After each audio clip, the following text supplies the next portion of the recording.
Hello, thank you for joining us tonight at ArtScience at Home in our first ArtScience at Home live stream conversation. In the current reality we're in, how do we look at different expressions for museum programming to connect with audiences in a different way? How do we still safeguard the intention and the integrity of the process and continue to bring artists into the conversation and support their work when on-site presentations are not quite an option at this point? Our new ArtScience Late at Home program is really a chord progression from our ArtScience Late on-site performances. And in our ArtScience Late at Home series, we invite artists to respond to these surreal times with short performance pieces that are directly filmed from their homes using what they have at hand. And the first artist whom we're presenting in our ArtScience Late at Home program describes himself as a poet, an occasional fictionist, a critique, a writing mentor, an editor, a teacher, a meditator, and a renegade countertenor. It's our pleasure having Cyril Wong join us tonight. Please continue to share your questions with us in the live chat, and Cyril will be very happy to answer them. Let's bring Cyril into the room. Hello. Hello, Cyril. Thank you for joining us. Hello, everyone. At the point in time when we knew we needed to shift gears by translating these performative encounters into a different format, we thought about specific moments that have stayed with us. And I remember mentioning to you that one of these moments is Disassembly. This is a performance that you did for Cake Theatre's Running Strippers in 2017, where you were singing to your own recorded voice. And then the other one is the quality of suspended stillness in Speak Sing Machinery, which you presented in our space at ArtScience Late in 2017, together with Tana Di Rosario and Pooja Nancy. So we reached out to you with an invitation, and 4 days later, you came back with this beautiful 22-minute piece that's delivered in the most minimal setting.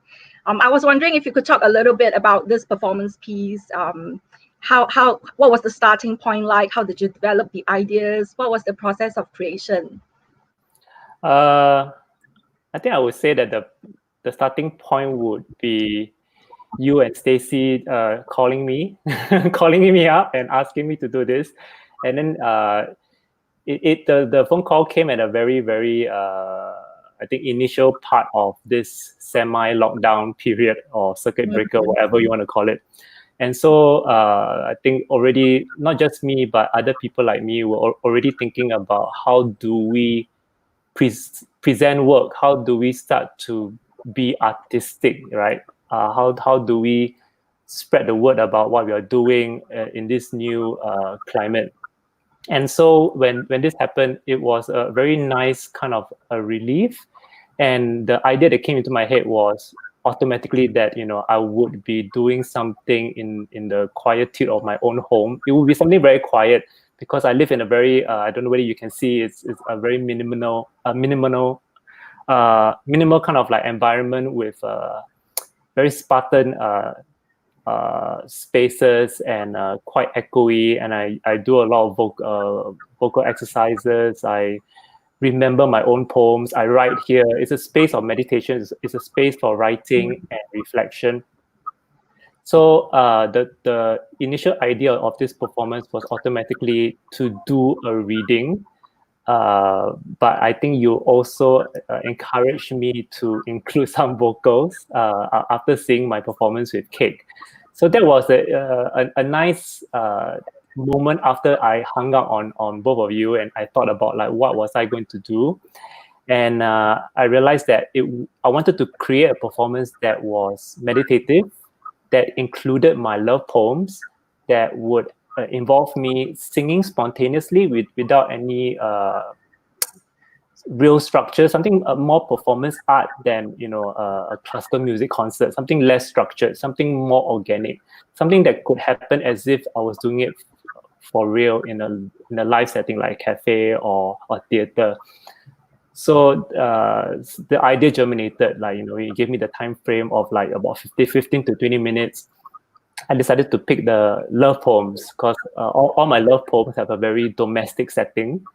And one of the first things that came to my mind was the Wind Chimes, because I've never actually done a performance before with the Wind Chimes, and the Wind chimes have always fascinated me because they always have this kind of supernatural kind of sound, kind of resonance that people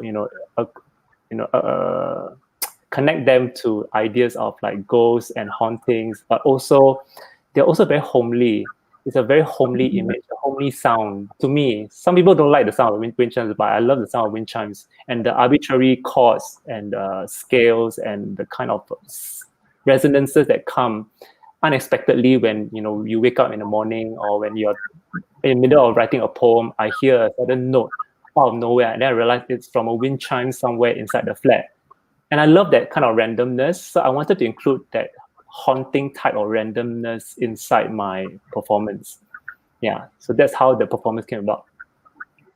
I was also wondering whether you could walk us through the creative process behind the poems. What was forming in your mind when you were writing them? Did you have a vision right away? Could you see the end product already, or did you kind of make it up as you go along? I think this is an essential difference between I think me and a lot of other people, I think, because I come from a very multidisciplinary kind of background. So I don't just do poetry readings. I used to sing. I came from a very performance art background. I was exposed to a lot of it when I was at Substation, where I used to work as an administrator, like you, Paulson. Then I was already in a very performance art kind of mode.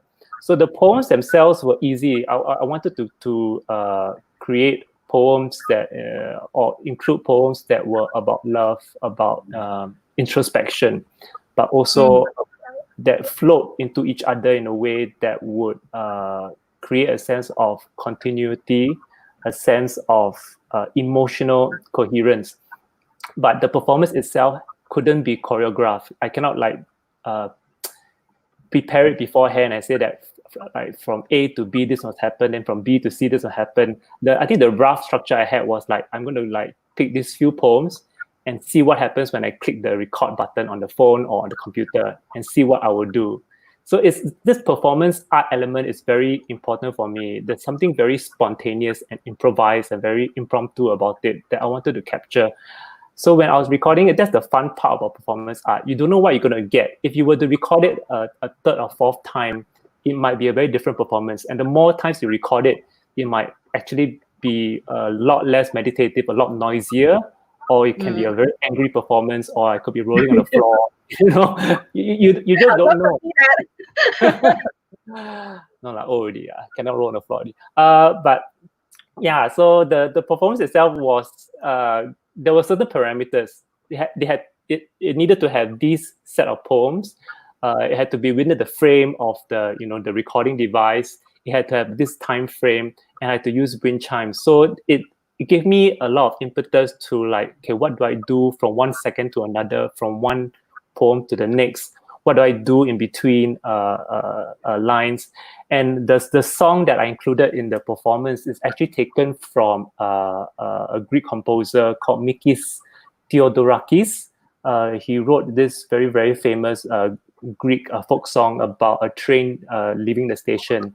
And you don't know what the song is really about or what the poem in the song is about.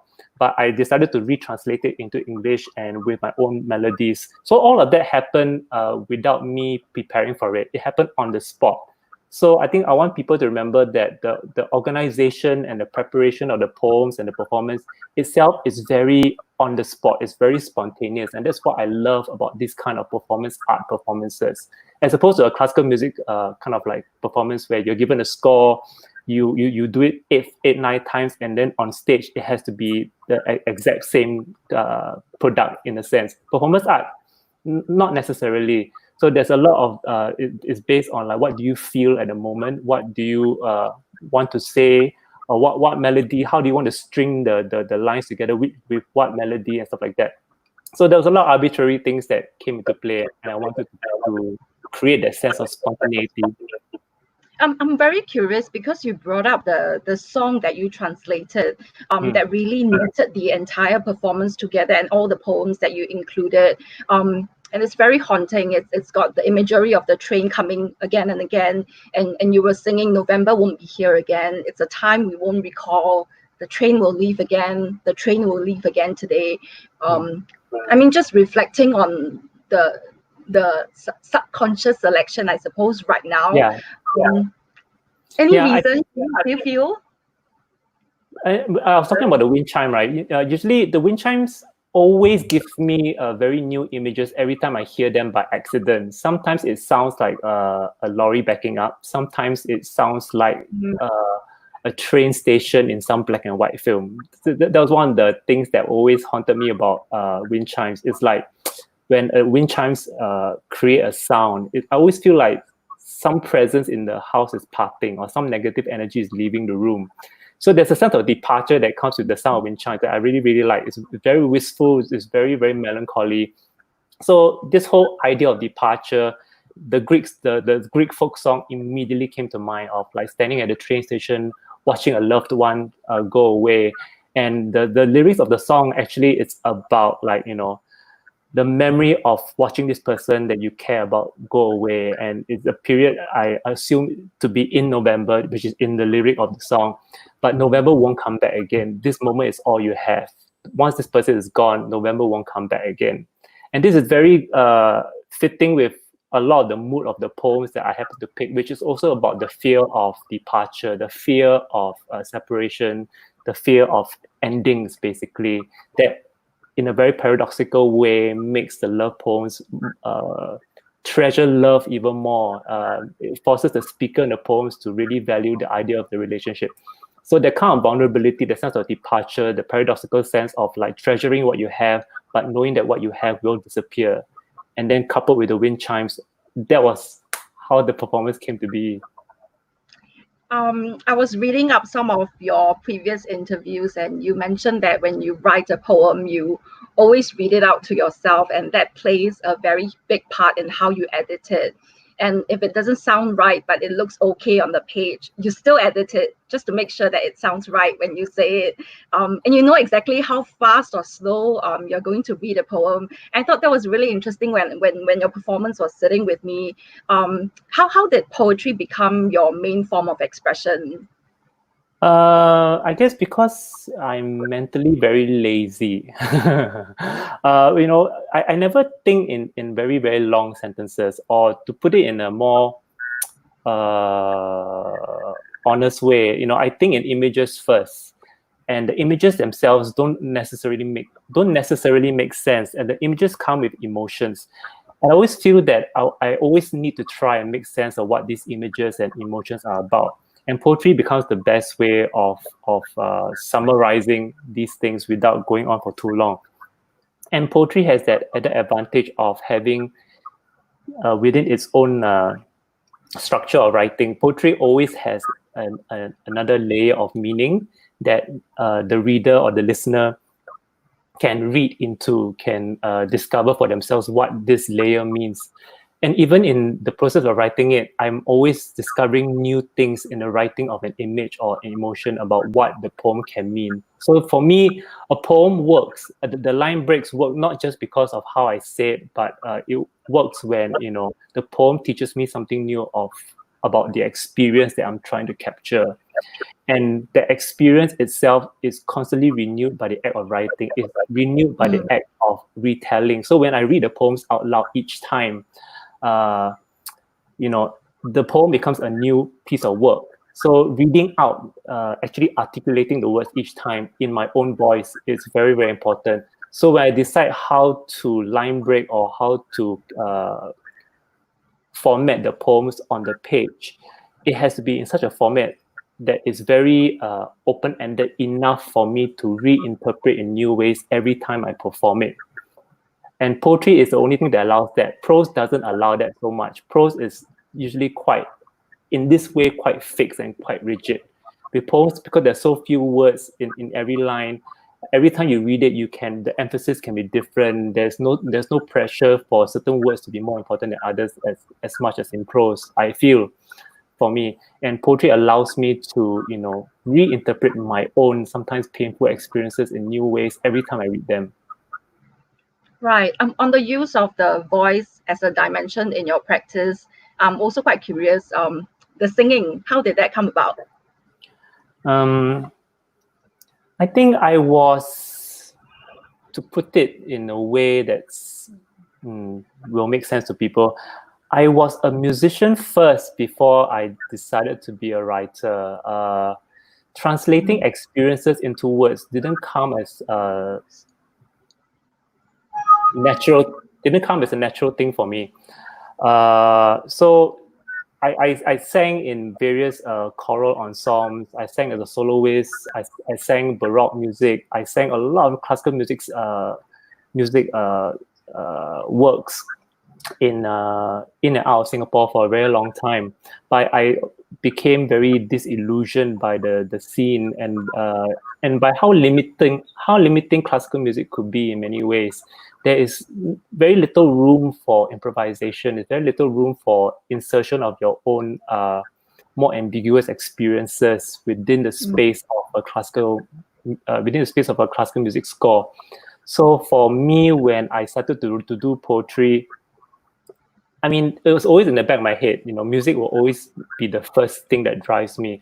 And then I always would be thinking about how do I incorporate musical elements into my writing, whether I'm actually literally writing about music in the poem itself, or when I perform it, sometimes a melody will come in, or I'll start humming, or what song goes well with this, and I find ways of marrying the two that doesn't seem too predictable, and yet still seems like it's coming from an honest and emotive and vulnerable space within myself. We've got a question from Gurpreet Singh, and I think he's listening in. He says, "Hey Cyril, what are your thoughts on the relationship between poetry and music? In the light of your piece, knowing both that the notions are implicated in one another and that there are more subtle conceptions of music." Yeah, I mean, I really believe that, it depends on where you're coming from, right? To a musician, everything is music. All of words are, part of music. Music is a continuum that includes words, that include language, the way we use metaphors, the way we think. It's all musical. The way we make sense of the world, it's like, notes on a page. So to me, already from a very experiential point of view, I don't really see a very strict demarcation between what is music and what isn't music. Everything is an opportunity for sound making, for an organization of sounds in a beautiful way.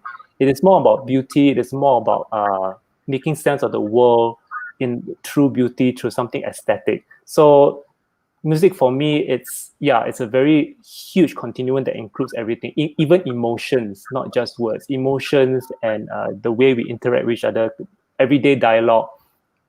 So when I talk about, when I use music in the light of my piece, I had reached a point already where it became very instinctive that when I want to recite a poem, or when I want to do a performance, a part of me is very, very, is itching already to, to sing something in between the lines, or to turn certain words or in the poem into lyrics in a song, right? Or to find a way of incorporating other people's music into the poems. I recently did something for the Singapore Writers Festival, I think last year, where I was asked to do something. I immediately did a poem and accompanied it with 80s pop songs. And to me, there's no demarcation for me. It is all music. Some people will say that, you're contaminating the experience of the poem with the music. I'm not a snob in that sense. So I hope that answers your questions. I mean, yeah. We've got a question from Jake Lai as well. He's asking, when is the poem not just finished but good? I think the whole idea of good is always very problematic. I think we need to remember that, first we need to remember that common sense is usually far from common, and that we live in an infinitely subjective world. So what is good is actually very subjective, and we can join the club for in terms of like there are groups of people that say that we are the ones with the authority to determine what is good. I have never joined the club. I've never joined. I never believed. I never trusted in authority in any sense. For me, what is good is always what is good for me. So that is what I mean by subjectivity. What is good for me is when the words that I use or the words that I read seem, at least in my subjective point of view, to come from an honest and urgent place, as if if the poet or myself didn't put the words to paper, something bad will happen to me. That the right order of words was very essential to capturing how I really felt, and it was very important that I captured this emotion or this image in this way. So if I get that sense of urgency, that sense of honesty, that to me is good. Yeah. There's also a related question, and this is from someone who calls himself or herself communization. So the question is, what sort of... Okay. Yes. So the question is, what sort of poems are young Singaporeans not writing that you would like to see more of? And conversely, what type of poems are you tired of? I'm not really tired so much of, I speak as a very subjective reader, and I'm a reader of poetry. I'm a reader of all kinds of poetry. That's something that I kind of pride myself on doing. I'm not the kind of reader that, insists that I only read the kind of poetry that I write. So if I'm tired of one form of poetry, like say poetry that's very concerned with politics, right, or social issues, I just stop reading it. It's sometimes I too get very tired of very lyric or very confessional kind of poetry. So I read other things like more experimental, more abstract, more expressionistic kind of poetry. I don't really get tired. If I get tired, I just stop reading it.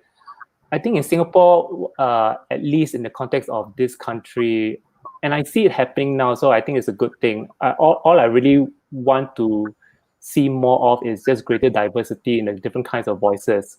If I'm tired of anything, at least at the start of my career, I was only tired of this lack of diversity. That really wore me out a little bit, that I couldn't get to see myself, for example, in poems. I couldn't see myself in a story collection or in poetry collections. And increasingly, I see more diversity. So I think that sense of tiredness has worn off. Right. And Christine Ong is also asking, as a poet, how do you deal with the sense of violation when readers project their experiences, when their personal layer interacts with yours? If you feel it at all, if not, how do you not? I think my answer is going to be a very strange one, which is that I'm very used to being violated. I think violation is a very traumatic way of looking at it, but at the same time, the truth of it is I'm very used to trauma from the get-go. From the moment I knew how to experience life as a sentient being, I've always felt as if I've been traumatized by everything and everyone. And it has maybe given me the capacity to deal with the world in a more layered and intriguing way, as opposed to someone else who don't feel traumatized at all. And there are people like that don't feel that the world that violates them in some way. I always feel as if the world's intruding on me, that the world is always shocking me or like slamming a door in my face. I'm very, very used to that. And that in itself, my own subjective experience of trauma and violation in this sense is what lends itself to my writing. It's what fuels the way I think about poetry, about the arts in general. So I guess my short answer would be I'm used to it. And so in a sense, it's not that I don't feel it anymore. I'm just used to it. And I know how to live with it. And I know how to incorporate the effects of this sense of violation in the art of, or in the act of writing and performing. I have to say, Cyril, when I received your performance video and in the moment when I was inhabiting your readings, I think it was the most honest that I had been for a good number of weeks. Letting myself feel all the things without any filter, and that was very, very precious to me. And the moment of lift that your piece brought was exactly what was needed at that point in time. Thank you. Thank you for saying that. And you know, we were talking over the phone at the start of the circuit breaker, when many of us were feeling like the fabric of our daily life has been transformed overnight. But we all have very different experiences of the same reality. And I remember when I asked you, like, how are you doing? You replied that you were very much embracing the silver linings during this COVID-19 period. Is still very much the case? How are you using this moment creatively even? What is a typical day for you like now, for instance? It was definitely easy for me in the first month. I think I was answering you just now. The first month was actually, you know, I think there was this joke going around online about how this circuit breaker is actually great news for introverts, right? And it's actually kind of true, but it's also, I realized, not just for me, but also for my friends, that no matter how introverted you are, this circuit breaker really tests the limits of what you can actually handle of your own, like, you know, private isolation and all that. So the first month was easy because I was actually still writing, I was still communicating and thinking about art and watching a lot of Netflix and stuff like that. But I think for me, maybe because I'm older, I'm not used to all this, like, for example, giving workshops and poetry readings for like hours through a computer screen or on the phone and stuff like that. So that was something that I had to contend with and get over this personal hurdle of it feeling very unnatural, because a lot of, you know, these online interactions with like students or with readers or audiences, you end up actually just talking to yourself. So it becomes a very strange kind of like double layer isolation. You're isolated in your home, but when you're performing, your words come back to you, and you don't get the responses, the emotional kind of responses that you get from a live kind of feedback. You know, the pregnant pauses, the hums and haws, you know, the gasp or the laughter or the slight ridicule. You know, you don't get that, and that actually, I don't know, that animates my imagination a lot more when I'm doing these kind of performances. When you're doing this on Zoom, for example, which I've been doing a lot of for poetry reading, stuff like that, it's weird. It's like a recording of yourself. It's like looking at your mirror for a really long time and talking into it. It's a little bit unnatural for me. So that's the major challenge for me. And I can't wait for the moment when I can actually perform live again. So there are a few questions related to what we are just talking about COVID-19 and daily routines. There's a question from Adrian George, who's asking, some of the most dramatic changes in art history have been driven by global trauma. And we were talking about trauma a little bit earlier as well, on a very different sense. Do you feel that your work will be dramatically changed by the current circumstances? Not really. I think it's in line with my earlier answer. Is it trauma is a friend of mine. You know, trauma is not something that is ever new to me anymore. So when you talk about global trauma, I mean, for me, trauma is a very personal, emotional, very emotive topic. It's a very psychological thing. It's hard to explain to people why I feel traumatized all the time. It could just be my own strange personality. So when you talk about global events, it's to me, you know, not to sound too cynical, but it feels like it's always been there. It just seems to me now that maybe some people are being more aware of it. But if you want to look, there's always something traumatic happening in the world. You know, there's a lot of traumatic things happening to, you know, for example, queer people everywhere in the world, even in first world countries, right? There's always a sense of rejection, trauma, ridicule, having to live with not being accepted. All of this is traumatic. It doesn't always make the news, but it's still important. You know what I mean? It's something that I'm used to. So when I hear about global trauma, or it just, I don't know, it's just part and parcel of everyday life for me. Yeah. So Honor Haja is also asking you if you can talk a little bit about how the pandemic is impacting on your colleagues and friends in the art and the literature community in Singapore. Oh, I definitely cannot speak for everyone because they will be angry at me, I'm sure. I mean, ideally, right, this kind of isolation should be inspiring people to write and read, especially if you're a writer. That makes perfect sense. This is the one time where you don't have to go to Korea for a 3-month residency just to stare at laptop. Now is the time where you really and really stare at a laptop and just do whatever you were supposed to do, and there is no reason to procrastinate anymore. But that said, I know writers and readers, writers and poets who actually have messaged me and talked to me about, like, they actually do need the external kind of like inspiration, like social interactions and just going out.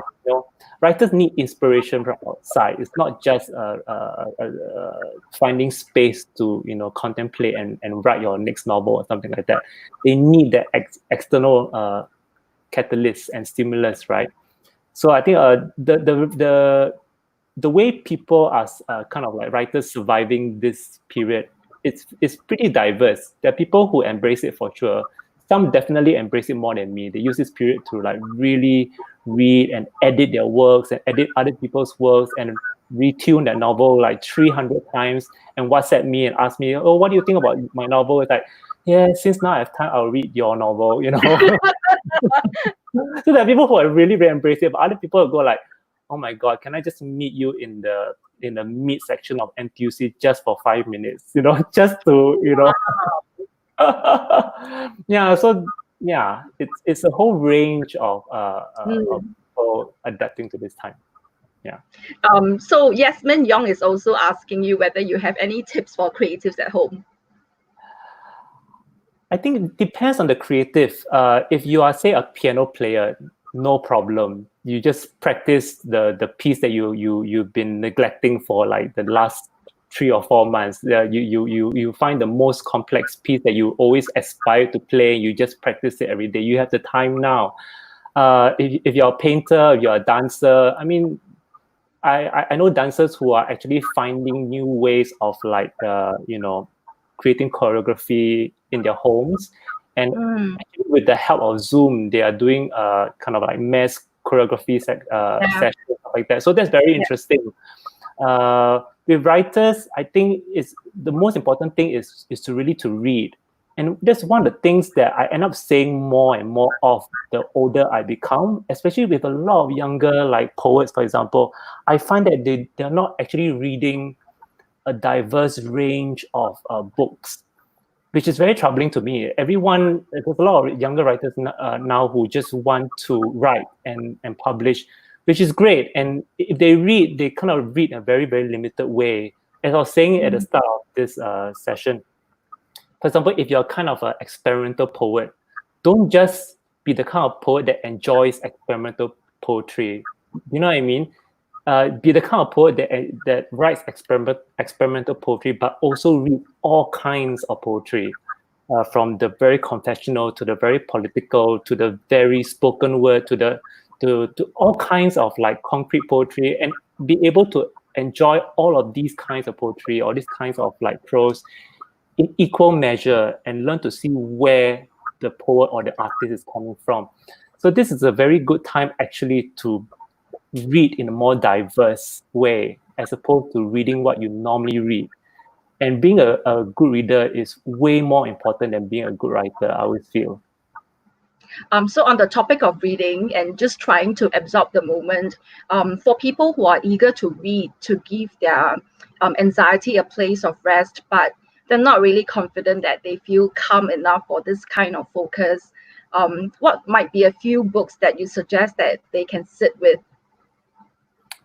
I wouldn't recommend, actually, because my books are very subjective and very particular to me.